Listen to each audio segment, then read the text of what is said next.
భారత సంతతి astronaut Sunitha Williams భూమికి తిరిగొచ్చే ప్రక్రియ ప్రారంభమైంది.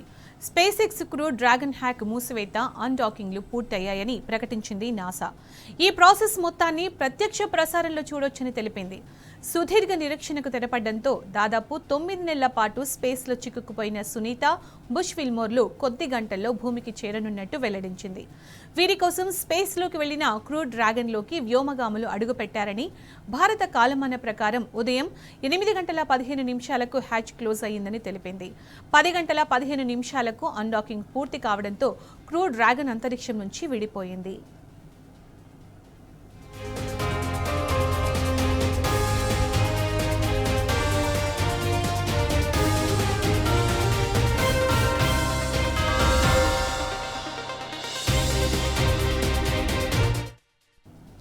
ఇక భూ వాతావరణంలోకి పునః ప్రవేశం కోసం ఇంజిన్ల ప్రజ్వలనను తెల్లవారుజామున 2 గంటల 41 నిమిషాలకు చేపట్టనుంది నాసా.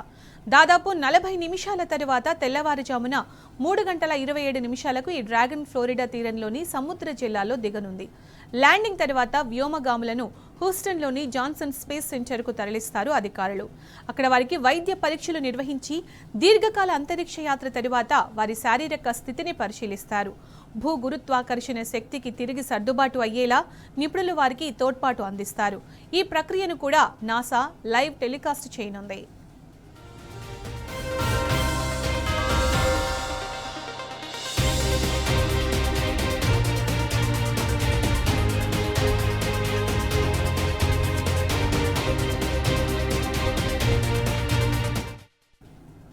కాగా 2024 జూన్ 5న స్టార్ లైనర్లో సునీత, విల్మోర్లు ఐఎస్ఎస్కు చేరుకున్నారు. షెడ్యూల్ ప్రకారం వీరు వారం రోజులకే భూమిని చేరుకోవాల్సి ఉండగా స్టార్ లైనర్లో సాంకేతిక సమస్యలు తలెత్తడంతో అక్కడే ఉండిపోయారు. నాటి నుంచి పలుమార్లు వీరిని పుడమికి తీసుకొచ్చేందుకు చేసిన ప్రయోగాలు బెడిసికొట్టాయి. తాజాగా వారిని తిరిగి భూమి మీదకు తీసుకొచ్చేందుకు నాసా స్పేస్ ఎక్స్ వ్యోమనౌక క్రూ డ్రాగన్ను ఐఎస్కు పంపించింది. అది ఆదివారం అంతర్జాతీయ అంతరిక్ష కేంద్రంతో అనుసంధానమైంది.